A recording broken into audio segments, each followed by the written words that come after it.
கலை மாது தான் மீட்டும் மிதமான வீணை கனிவான ஸ்வரம் பாட பதமானது.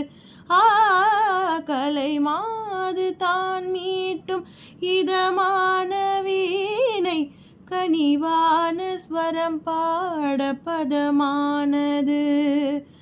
அழகான இளம் பெண்ணின் மேனிதான் கூட ஆதார ஸ்ருதி கொண்ட வீணையம்மா.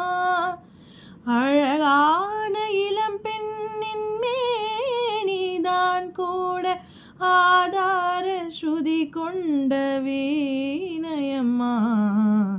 ராகங்கள் 16 உருவான வரலாறு நான் பாடும்போது அறிவாய்.